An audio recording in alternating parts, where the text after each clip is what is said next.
What is going on, beautiful people? Welcome back to another amazing and impactful episode of the True Health Forever podcast, where we try to live our best life through the lens of holistic health. I'm your host, Devon Truvel, creator of Black Wall Street, the board game. And as usual, I have with me the smiling, the beautiful, the precious, the royal, the galactic hair crown queen herself. Please introduce yourself. What's up, party people? My name is Sinclair, aka The Health Nerd. And happy to be here on a Saturday afternoon, evening. Yes, whatever time it is. Yes. And we're coming through. One, we're switching up a few things. All right, we're going to hop into the episode. But two things. One, I'm standing up because I feel like I stand up naturally whenever I present. Mm-hmm. The podcast is the only time I sit down. So I was like, Devon, what are you doing? Be you. Right? Stand up. We have the energy. So that's what we're doing. Secondly, we looked a little bit into the analytics. And according to the analytics, people want to know about the podcast as soon as possible. They want to get to the meat. They want to get to the knowledge. And we respect that. We listen to our audience. So we're going to dive right into today's episode, which is how hormones impact your life. Right? This is from metabolism, from building muscles to literally almost everything in your body. Yep. Hormones are back there kind of pulling the strings, doing the darn thing. All right. So I'm saying rhyme off the top. But Queen, you ready to get into it? Let's do it. Are y'all ready to get into it? Cool. Without further ado, let's get into the episode.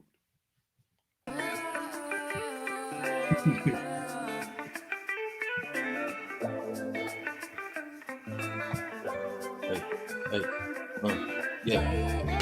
TH4. Tell them. Yeah, we are. Hey. Oh goodness. Don't give us any type of excuse to dance. I don't need one. At all. So throughout this episode, feel free to put your questions in the live chat that are going on. Feel free to drop them in the comments, whatever you got to do. We want to make this an active and engaging learning experience. But Queen. King. Oh, yeah. Appreciate that. You know what I'm saying? I like the way that's up. But Professor the Health Nerd. Professor the Health Nerd. What are hormones? Basic level, in case people don't know. Mm-hmm. What are hormones? Hormones are basically they're like the chemical messengers that tell your body what to do. So if you think about like when you were kids and people used to pass notes. Yes. Pass a note to the cute girl or the cute guy or whatever. No one ever passed me notes. I was a not too beautiful child. I'm sorry. I didn't think I got any notes either. You didn't get no notes? I was a goody two-shoe. I was like, no. So you refused the notes. You got them, but you were like a hormone inhibitor. You're like, nope. Nope. Should have had a V8. No. So yeah, they're basically like, if you think like they're like passing notes to different parts of your body. They tell your body what to do based on your surroundings, based on what's happening, based on just your own body and what time of day it is. You know, we've talked about circadian rhythms and things like that. There are certain things that your body knows to do based on environmental cues. For example, sunlight. When sunlight is out, your melatonin goes down, which we'll talk about later. And that really gets your body going. Okay. So yeah, they're basically like the messengers. They send like little chemical signals to the rest of your body that say like, hey, it's time to do this, or hey, it's time to do that, or hey, whoa, you see that? Let's slow down. Gotcha. Yeah. So what I see in my head, I'm insane. I see in my head like traffic lights, stop signs, turn left, turn right, like literally signals in your body that are telling your body what to functionally do. Yep. Semi-accurate? Yep. Okay. Examples of, and if I'm skipping ahead, feel free to correct me at any time, Queen. But examples of hormones in our body and maybe what those different hormones are actually doing, what strings they pull on. Yeah.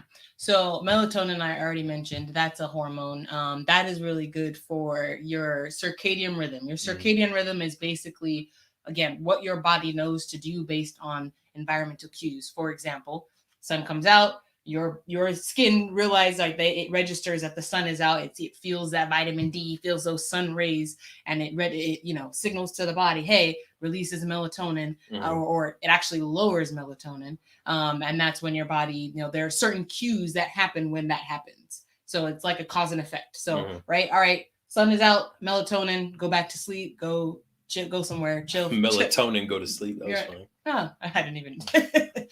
Melatonin, go somewhere. It's time for, it's time for metabolism start going. It's time to get up. It's the morning time. We out and about and things like that. Whereas at night, once the sun goes down, your body registers that and your melatonin levels rise. And that's what actually makes you sleepy. So that's why, really we are like, when you think about like nocturnal creatures and things like that, whatever the opposite of nocturnal is, that's why we are the way we are. We're usually up at night.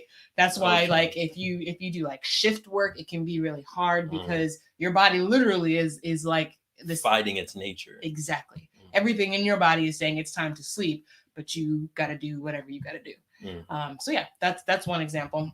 Right. And even because I feel like sometimes we think we're night owls, right? Like, oh, I'm a nocturnal animal. No, we're all human. Yeah. So I feel like we all probably have this. We should have naturally the same circadian rhythm. We should have naturally the same melatonin levels. So don't fool yourself, right? I've been in that boat before. Like, oh, I get the best work done from 11 to 2 a.m. It's not true. I tried it the other night, putting this new desk that I just got together. It took me like 2 hours to put this desk together at midnight. Yeah, I feel like your productivity levels just go. Right. Your focus, your dexterity, even like hand-eye coordination is not as good. Just yeah. Go to sleep. Try to scratch your nose and. No, don't. I'm not that bad. I don't know about that. Scratch my nose going over here. But hopping back into it. All right. So melatonin, sleep. Yep. Right. So sun goes down, melatonin increases to put you to sleep. Sun comes up, melatonin goes to sleep to wake you up. Hope you remember that. That works. Another one, go to my handy dandy list here. Please. Another one is cortisol, which we've also talked about on the podcast before. So that's known as kind of the stress hormone overall. That's how you usually will hear about cortisol. And so that's basically when your body registers or interprets. I always like to say interprets because it's not always necessarily a life or death situation, but you interpret, your brain interprets it as stress, and that's when your body releases cortisol, and that sends a whole lot of messages throughout your body. We've talked about that before, especially if there's different levels of stress, but if you're talking about an acute stress, that means really short and like a burst of energy, almost like that's like the more instinctual, like if you were being chased by a predator or something. These are like if you wake up and you didn't wake up to your alarm and you think you're late. It's the worst. Oh my god. Yeah, that cortisol is like shoot. That's the worst. But yeah, there's a lot of things that happen. Your heartbeat, your heart rate increases, your blood your blood pressure increases, you start to sweat. There's just a lot of things. It's like that adrenaline. We've all kind of heard of adrenaline as well. So yeah, that's it's your fight or flight response. That's one of the things that cortisol controls. It also just controls your metabolism, your immune system. These are all things that cortisol influences.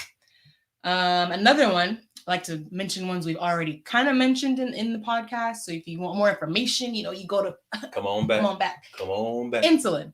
We've talked about insulin in our diabetes episode. We talked about insulin in our fasting episodes.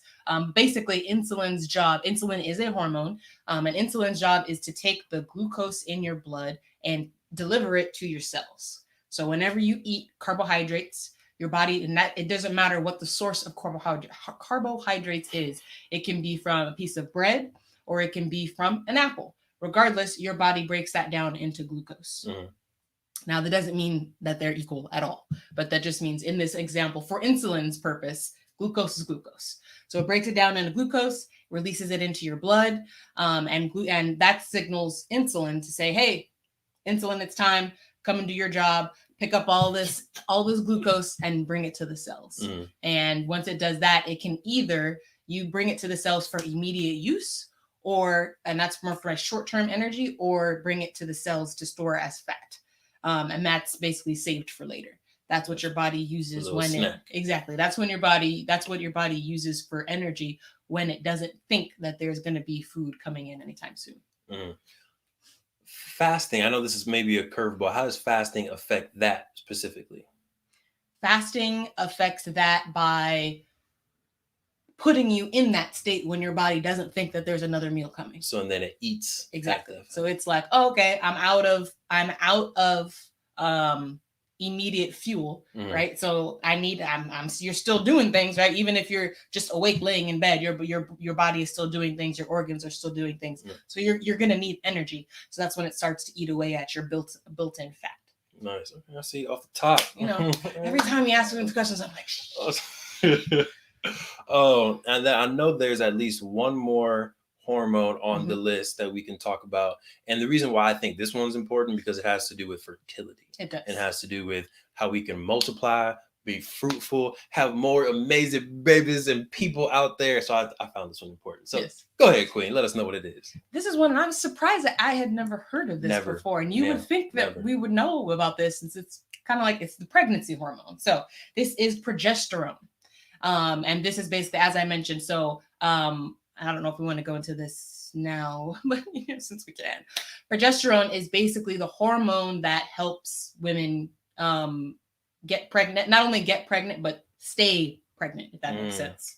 Okay, so there is a delicate hormone balance that needs to happen once when a menstruating woman, once she releases her egg, you go into the luteal phase. And if we could show the image of the different phases, it can basically visualize that once your body releases the egg, you go into what's called the luteal phase. And during that time, your estrogen levels should be lower than your progesterone levels. And that is the balance that needs to happen in order for you to get pregnant. And actually, when I was reading up on why this balance is important for women to get pregnant, it was saying like one of the things that you can do to even help your chances is try to do things. Don't ask me what things, but try to do things to lengthen. Yeah, try to do things to lengthen that luteal phase because it allows for more time for the egg to be fertilized. questions class. Yeah, we can show the graphic of like the chart and whatnot. I found it interesting that intuitively you would think that maybe the middle of the menstruation cycle, the period cycle, would be the best time to get pregnant, but it's really like the last 7 days, last 5 days or so. It's like the last half, the last like 3/4 to half. But basically right after the mid-cycle is when you go into that luteal phase, and that's when your estrogen levels are actually they shouldn't be the highest. And if they are, that's normally what's happening when people have what's called estrogen dominance, and that can cause issues with fertility. That can make it harder to get pregnant when your hormones are not in balance. Gotcha. Okay, interesting. So hopefully we'll be able to show that soon, but really quickly before we go into the next section, estrogen versus testosterone. Are you ready to talk about the differences between the two? Because I find it's interesting that we both, like men and women, both have both hormones, but at different levels, and they affect different things. Yeah. So are you ready, Professor? And this is I'm still learning about kind of the difference here, but really one of the important differences between estrogen and testosterone is that those control the sexual characteristics of folks.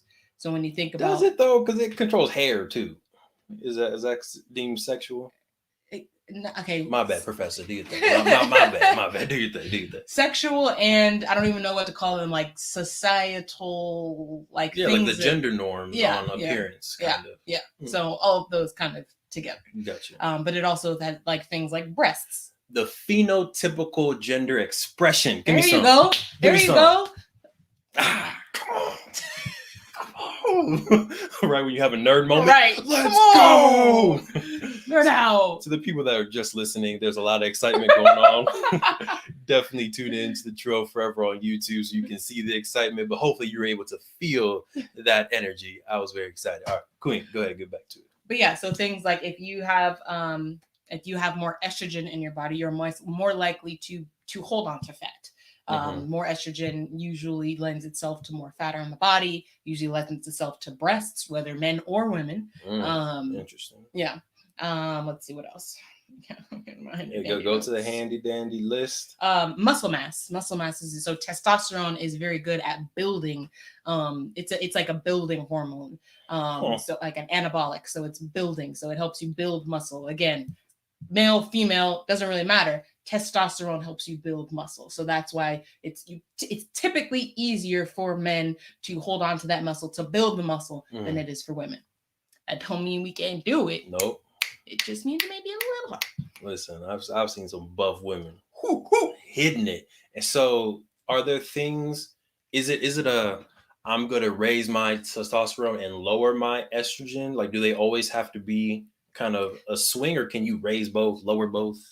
Yeah, you're getting into those two hormones don't have to necessarily be like always in balance. Like if there's 100%, they're not. It's not like that from my understanding. Again, I'm still getting into my early phase of research of hormones, but I think especially for women, it's more the estrogen and progesterone hormones that you want to be, that balance and that ratio that you want to be watching.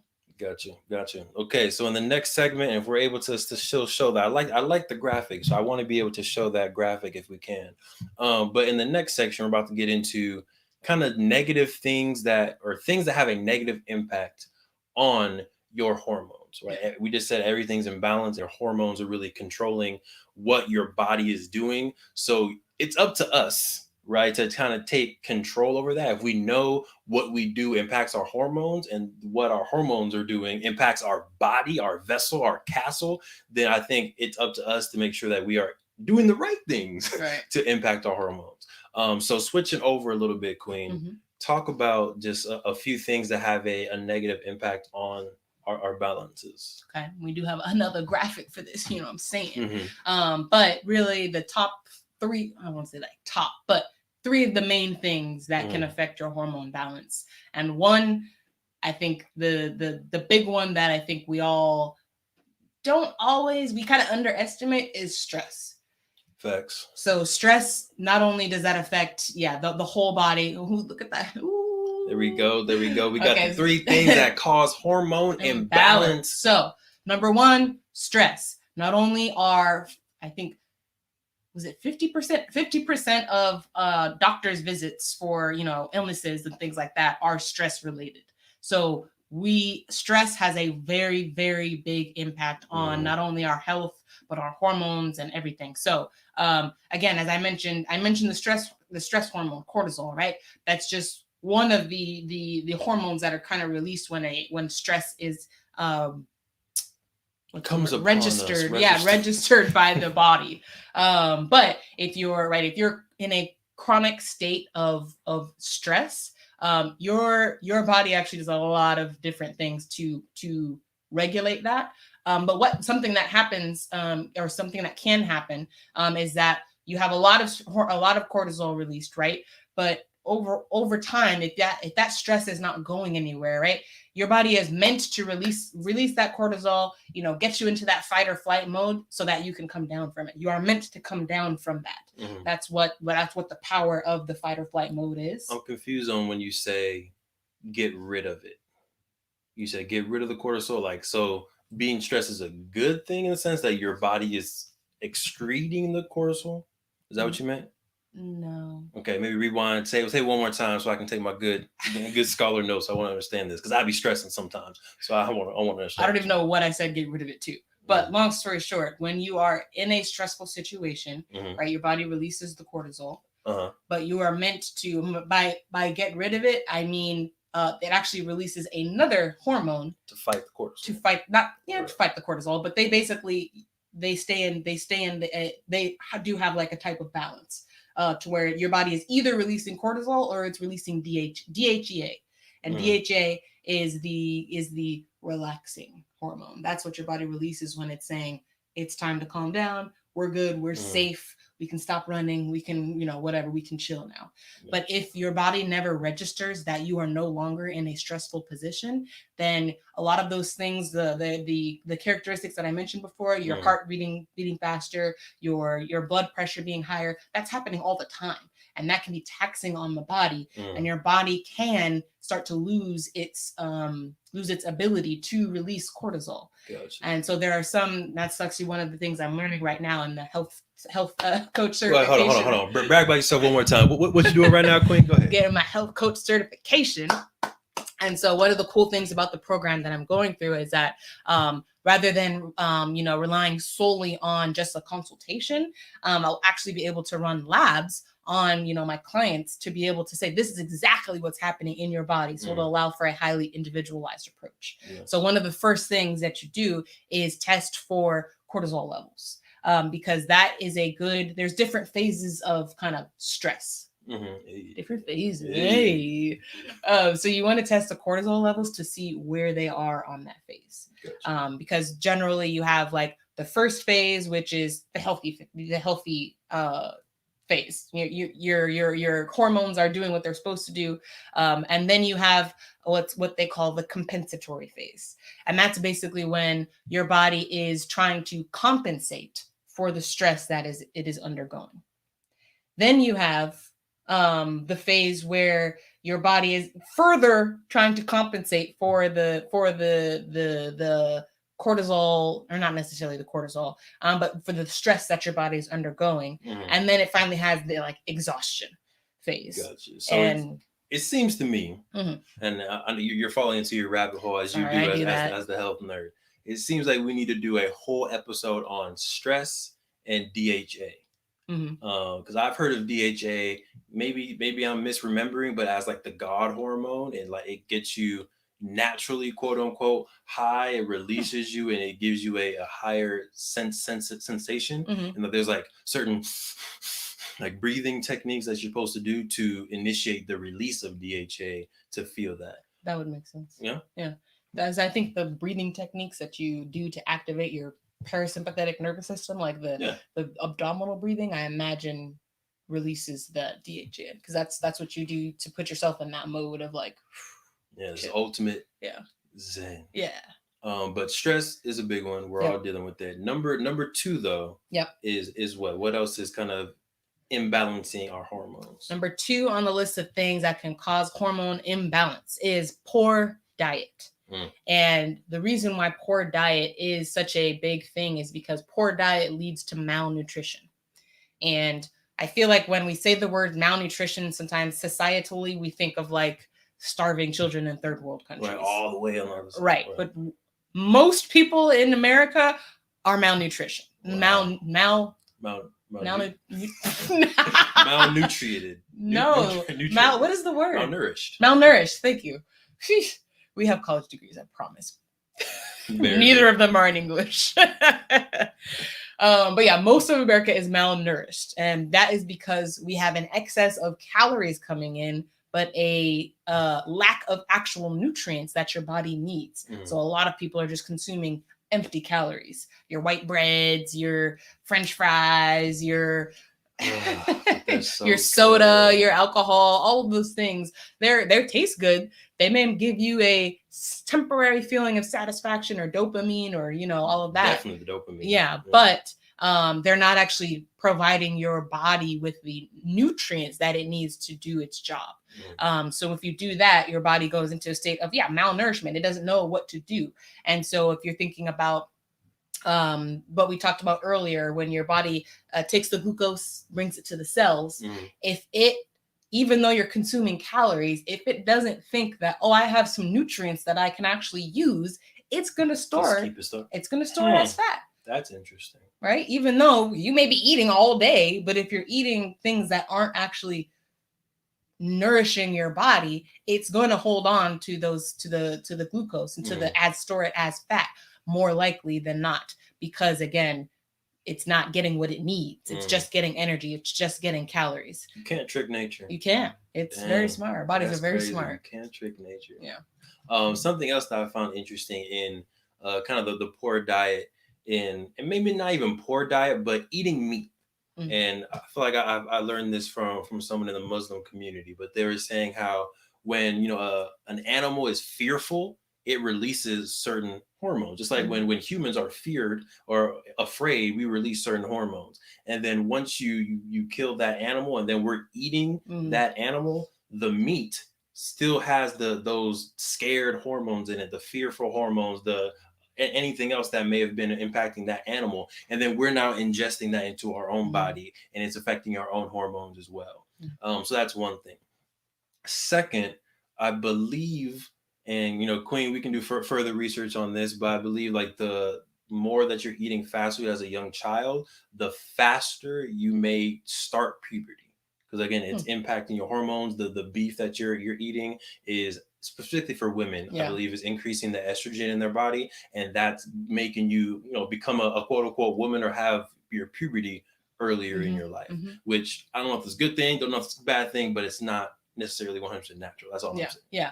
And I think to your point on the meat is, didn't we see a commercial or something in it, or a product or something, and it said something like, oh, hormones are not allowed in meat except for beef, and it was a beef product. Yes.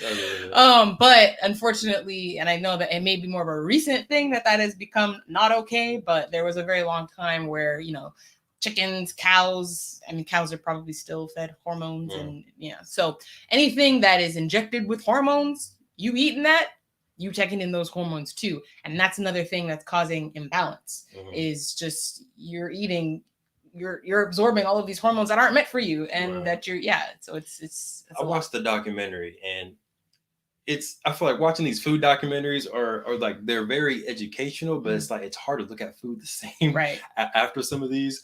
But there's one documentary, and it was about chickens, and they were injecting the hormones into the chickens to make them nice, big, juicy, all things that I definitely appreciate. But watching them, it was like the chickens, like they would get so big to where their legs would break, because like their body, they don't have the muscle to be able to naturally hold up themselves up, and then the chickens were just suffering. It made me feel bad for some chickens for like a year and a half, 2 years. It was sad stuff. Long story short, take care of yourselves. All right, so that, okay, we got stress. Manage your stress, and we'll talk about some ways you can manage stress in a second. We got poor diet, making sure that you are taking into consideration the nutrients that are coming into your body. And then lastly, number 3, Professor Health Nerd, hit us with it. Number 3 is medication. And so there are, one of the first things that comes to mind when I thought about this is birth control. So it's literally right. It's actually, its purpose is to affect your hormones so much. When I mentioned earlier, right, the whole phases, right, that your hormones need to be in a certain ratio and a certain balance for you to get pregnant. So the purpose of the birth control is to make sure that balance is not happening. But so if we can show that balance one when we get a chance, we can get a little zoom in on the example of birth control. That's interesting. One more time. So if you're going through your menstrual cycle, after ovulation, the egg is released, you go into the luteal phase. You want, and I believe it's like a 30-to-1 ratio of progesterone. There we go. So again, after the ovulation, when you're in like the 3-4, you see the green line, that's progesterone. And then you have the purple line, which is estrogen. So notice at the beginning, or at the mid cycle, the ovulation, you see the estrogen is the highest of all of the hormones, right? But then right immediately after that, right, when you're looking at the luteal phase, where you have to see the number 4, progesterone is the highest, and estrogen is not the lowest, but it's midpoint, between, and then testosterone is almost, nothing. So that ratio needs to be happening, in order for certain things to be occur in the body. If that ratio is off, the likelihood, it's not impossible, but the likelihood that a woman is going to get pregnant is very low. So progesterone. So I don't know specifically what birth control does, but I'm pretty sure that there are different ones that have different hormones. But if you're taking in more estrogen, it's probably making it so that your estrogen levels are higher than the progesterone. So that, again, that won't occur. The pregnancy won't occur. The problem is, not only are you messing with your natural hormones with artificial hormones, it just really throws your body all out of whack. And if you take it for as long as some of us take it, Right. I took 10, birth control 15 from years.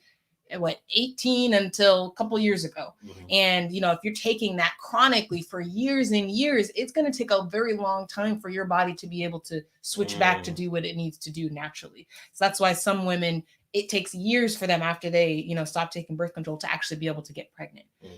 So there are a lot of apps now that basically you can chart based on where you are in your time of month. You can chart your different hormone levels and how likely it is for you to be pregnant, so you can know whether that's even a good time for make the magic happen. Exactly. We're trying to multiply. Yeah. No, we're not. For those, No, we're not right now.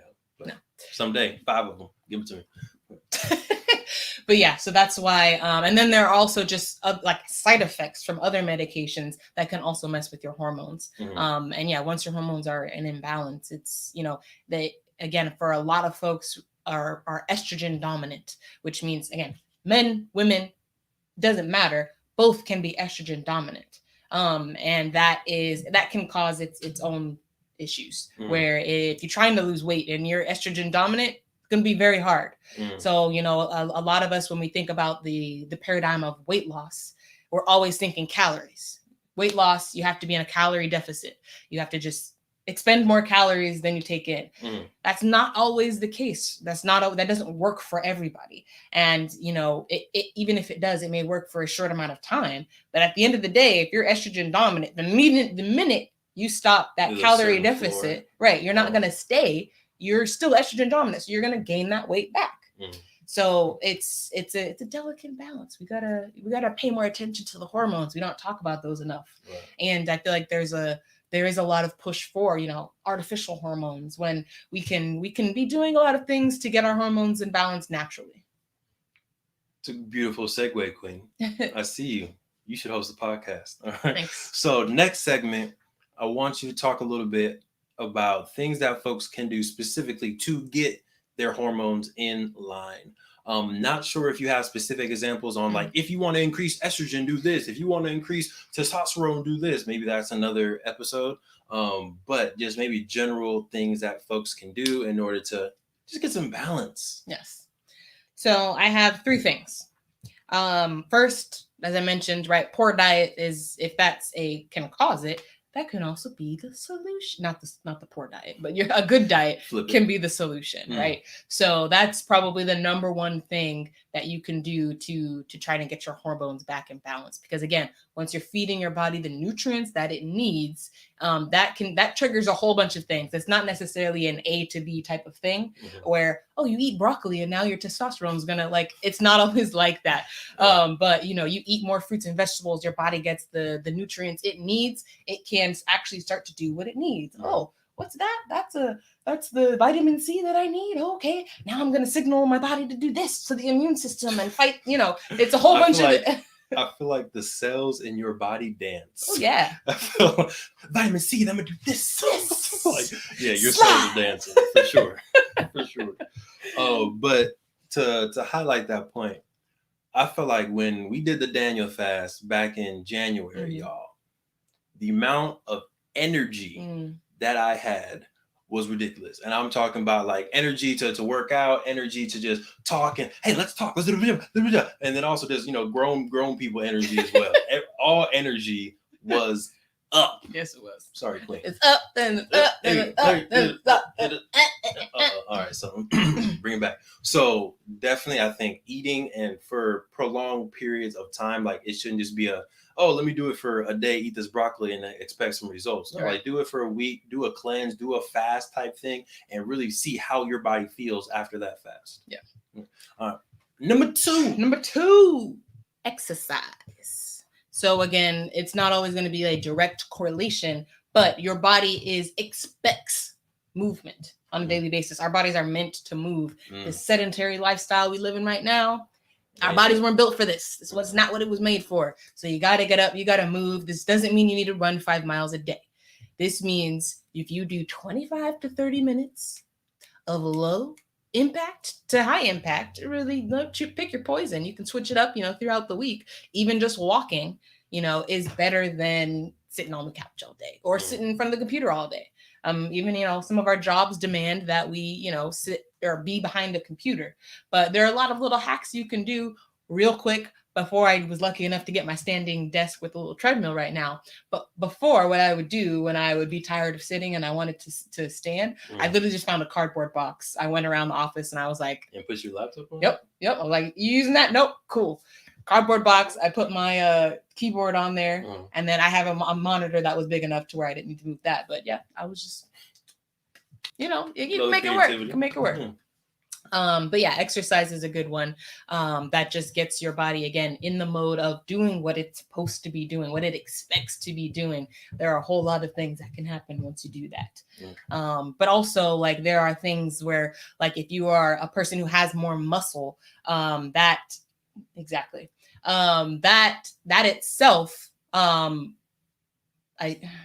this is the part where I really want to do some more research so I can talk more about this on a future episode. Gotcha. But that itself helps keep your levels in check. If you have more muscle, you are more likely to hold on to your testosterone rather than losing your levels as you get older. Which is what happens to a lot of men. Their testosterone levels start to drop when they get older. If you have more muscle, if you're keeping your regimen up throughout your life, you're more likely to hold on to that. So is it and I know you say you got to do research, but that's just an example. Is it the muscle or is it the workout that keeps the testosterone up? Or it could be both. Could be both. Interesting. I'll let you know further in a future episode. Let's do it. Cool. And I feel like we talked about this before, but for me, people who I see who are working out on a habitual basis, like they work out once a day, once a week, they're playing tennis, basketball, dancing, whatever it is on a consistent basis, usually are happy. Usually. Like when we were in Oceanside and in the morning, I would go out and do my walks, see people, everyone's like, hey, how are you? How you doing? Morning. And I don't see too many people who live an active lifestyle who are like, hey, how you doing? My name's Eeyore. Like I don't see Eeyore. It, right? But number 3, hit us with it. Number 3. So I mentioned probably the number one reason or thing that can cause your hormone imbalance is stress. So again, you rewind that or reverse that, whatever you want to do. Reverse engineer. Yep. Stress management is going to be one of the key things to keep your hormones in balance. Because again, you want to put your body in the proper state to do its thing, do what it needs to do. So stress management is also good to just keep your cortisol levels in check, right? You want those to be breathe. You want those to be level. You want those to be not high all the time. Cortisol is important. I feel like sometimes we put a bad light on cortisol because it is the stress hormone. Why is it important? Because I mentioned it does a lot of things. Your fight or flight response is extremely important. Gotcha. But also immune system, metabolism, like it helps with all of those things. And so you need cortisol. You don't low cortisol levels are not good. That's usually what happens to people once they get the exhaustion phase. You need your cortisol, otherwise you like your energy levels will just be dead. Yes. So you need cortisol, but you don't want excess cortisol in your body. So you want to keep those in check. So you do that by really whatever gets you in that relaxed state. So we like meditation. You can do yoga, breathing, walking if that's it for you. If swimming is it for you. If dancing is it for you. Literally whatever makes you kind of forget about all of the things that you stress about, in a daily basis. That's what you want to do. Knit, crochet, whatever. Pick your poison. A puzzle, chess, sewing. Another one. Lacrosse, fencing. Another one. Bowling. Another one. Oh, Lord. As y'all can see, y'all got plenty of options. And literally, like the breathing that I just did for like the 10 seconds, it calmed me. It makes such a difference. It really does. It's crazy. I don't know. I sometimes I wonder how much of it is placebo, but I'm just like, I'll take after some good breaths, I feel really good. Love it. Love it. Thanks, Queen, for breaking it down. Appreciate y'all. So a little bit of an overview, right, before we let y'all get out of here and before we do maybe a little weekly check-in so we know how we're also feeling. But overview, what are hormones? Quick. Hormones are the chemical messengers in your body that tell it what to do. Nice. What are 3 hormones that we should know and maybe do our own further independent research on after this? Melatonin, cortisol, You can say all of them if you want. I was trying to insulin, make and progesterone. Yes. There we go. Things that can negatively impact our hormone balances. Medication, Mhm. stress, poor diet. There it is. And then things that you suggest folks do in order to get that balance back, to gain control over their hormones and all their signals in the body. Eat a whole foods, nutrient rich diet. Mm. Stress management, release some of that stress, manage it. And then exercise, get into movement each day, even if it's just walking. There it is. So hopefully that was nice and digestible for y'all. Gave you some good action items, things that you can avoid, things that y'all can do. Definitely feel free to leave comments below, whether you're watching this on YouTube, you're listening to this on Apple Podcasts. Been showing us love. Yes. 67% of our listeners are from Apple Podcasts. So Yes, if you're on Apple Apple. Podcasts right now, first of all, leave us a review. We appreciate it. You can give an honest answer. We're not going to be those podcast folks that are like, give us 5 stars. Like, hey, Or else. all right. What are we going to do? Give us your honest answer. We love seeing the reviews, love seeing the feedback. And as y'all can see, we do make changes based on what the data is telling us, what our folks are telling us. So yeah, leave a review, leave a comment. We appreciate you. Now, before we get out of here, Queen, how are you? How was your week? What's going on? Yes, you are hot all the time, beautiful melanated queen. But how's your week? My week was pretty good. Like it was not too stressful, but a little stressful. Okay. Yeah. And I'm trying to think of like anything. I don't think nothing like big or terrible happened, good or bad necessarily. Mm. But yeah, I feel like I am starting to get antsy for our real estate property. Yes, you are. Yeah. Me too, Queen. Me too. But aside from that, just chugging right along. Okay. You? Week was okay. Had some family passed away this week, so R.I.P. to my cousin. R.I.P. to my great uncle. Maybe just one great. Just one great. Okay. Yeah. It was great. Actually, no, it was Grandy's uncle. So I think it's 2 greats. Yeah. So R.I.P. to my family. I was a little stressed this week. I feel like when I want the masterpiece edition to be here already. I want the samples to be here. I want everyone to be able to play it. So every week that goes by that the games aren't in my hand or in the customer's hand, I'm like, I'm stressed. But I'm starting to deal with that a little bit better. We did an amazing interview this morning with Zoe and with Drew out in Cambridge, England. Zoe in Orlando, Florida. These are Cambridge. Fun fact before we let y'all get out of here. For like the first 3 months, right? We were at UC Davis. We talked only in an English accent. It was 3 months, yeah. About 3 months, a quarter, a strong quarter. Yeah. And everyone believed it. I said I was from Bedford. I was from Cambridge, actually. Literally from Cambridge. Drew's neighbor. So that was fun to kind of dive back into that reality, go in the memory lane a little bit, but then get to know the artist. Not this is a good thing or a bad thing, but there were some tears that happened in the interview, which I think it was a good moment. It was cute. It was a beautiful moment. It is the day before Mother's Day, and it was the mother that was doing some tears. So it was like, wow, that's powerful. Yeah. And it's like I appreciated being able to be a part of that moment. So it was nice stuff. Right. So long story short, Masterpiece Edition is available. Go to playbackwallstreet.com, pre-order your game today, and y'all know I'm stressing about getting the game to you as soon as possible, so you can trust if you put in your pre-order, the game will be in your hands. All right. Queen, anything else you want to talk to, highlight, nuggets before we let folks get out of here? Really just the last thing, if you're listening to this and you're like, okay, that's all great. What if I want to know what my hormone levels are? Those are tests that you can get done. You can get done, through your doctor's office. But there are also a lot of labs these days that you can get. There are a lot of places that are doing at home lab tests and lab kits and things like that. So absolutely, do your own research, find one that works for you. If you actually want to know kind of where you're starting, what's your baseline, where are your cortisol and levels, your estrogen levels, your testosterone, you can get kind of lab tests done for all of that, even just from saliva. So it's pretty non-invasive. So nice. That's a good step you can take too if you're curious. Boom. There you go. And one more thing. Sorry. Of course, we cannot let y'all get out of here without saying a happy Mother's Day. It's all the mother listeners out there. We appreciate what y'all do for your families, for the world. Mothers, the superheroes, the original superhero is the mother. All right. So there it is. All right. So we appreciate y'all for tuning in. Yes. Happy Mother's Day. Well done. Appreciate y'all tuning in to another impactful and amazing episode of the True Health Forever podcast, where we try to live our best life through the lens of holistic health. That's so hard. That was a good one. No. I'm your host, Devon Truvel, creator of Black Wall Street, the board game. And I'm Sinclair, aka the Health Nerd.